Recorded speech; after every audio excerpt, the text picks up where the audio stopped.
আসসালামু আলাইকুম। আজকে আমি নিয়ে এসেছি আপনাদের মাঝে কিছু চায়না তরমুজের বীজ।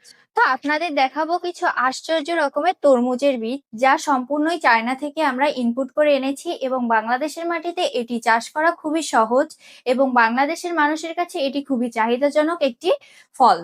তো প্রথমেই দেখিয়ে নিব হচ্ছে সবুজ তরমুজ, যার ভিতরে থাকবে হলুদ এবং এটি খেতে খুবই সুস্বাদু এবং এটি সম্পূর্ণভাবে চায়না থেকে ইনপুট করা এবং আপনারা স্ক্যান করে দেখতে পারেন এটি আসলে চায়না থেকে ইনপুট করে আনা হয়েছে কিনা। তারপরে রয়েছে আমাদের কালো তরমুজের বীজ। তো এটি হচ্ছে ভিতরে লাল থাকবে এবং বাহিরে কালো থাকবে। সে সাথে এটিও হচ্ছে আমাদের চায়না থেকে ইনপুট করে আনা হয়েছে বাংলাদেশে এবং স্বল্প মূল্যে ক্যাশ অন ডেলিভারিতে আপনাদের বাসার কাছে নিয়ে যাওয়া হবে। আপনারা যে কোনো প্রান্ত থেকে বাংলাদেশের নিতে পারেন এবং বাংলাদেশের মাটিতে যে কোনো জায়গাতেই আপনারা এটি রোপণ করতে পারেন। সেটি বাসার আঙিনাও হতে পারে, সেটি চাষাবাদের জমিও হতে পারে বা আপনার বাসার ছাদও হতে পারে। তো তারপরেই নিয়ে আসবো খুবই আশ্চর্যজনক, যেটি আমি নিজেও কখনো দেখিনি, এবং সেটি হচ্ছে হলুদ এবং ভিতরে লাল এক ধরনের তরমুজ। এটিও চায়না থেকে আমরা নিয়ে এসেছি এবং বাংলাদেশের মাটিতে এটিও খুব বেশি চাষাবাদ হয় এবং এই তরমুজগুলো বিক্রয়ের ফলে কৃষকেরা অনেক বেশি দক্ষ হয় এবং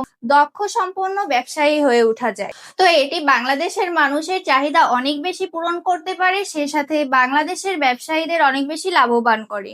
তো এটিও আপনারা স্ক্যান করে দেখতে পারেন, ক্যাশ অন ডেলিভারিতে আপনি এটা পেতে পারেন বাংলাদেশের যে কোনো প্রান্ত থেকে। তো এরকমই অনেক ধরনের বীজ আমাদের পিছনে রয়েছে এবং সে সাথে রয়েছে অনেক সবজির বীজ এবং ফলের বীজ। ফলের বীজের ভেতরে রয়েছে আরো একটি সুস্বাদু ফলের বীজ, সেটি হচ্ছে স্ট্রবেরি, লাল স্ট্রবেরি, যেটি ছোট বড় সকলেই খেতে অনেক বেশি পছন্দ করে এবং এটিও চায়না থেকে আমরা ইনপুট করে এনেছিলাম। এটি অনেক বেশি সেল হয় এবং বাংলাদেশের মাটিতে খুব সহজেই এটি রোপণ করা সম্ভব এবং বাজারেও অনেক বেশি উচ্চ দরে এটি বিক্রয় করা সম্ভব হয়ে থাকে। এবং তারপরেই রয়েছে সাদা স্ট্রবেরি, যেটি খেতেও অনেক বেশি সুস্বাদু হয়ে থাকে এবং এটির চাহিদা লাল স্ট্রবেরি থেকে একটু বেশিই থাকে, কারণ বাজারে সচরাচর এই স্ট্রবেরিটি পাওয়া যায় না এবং এটিও আমরা চায়না থেকে ইনপুট করে এনেছিলাম। আপনারা স্ক্যান করে দেখতে পারেন।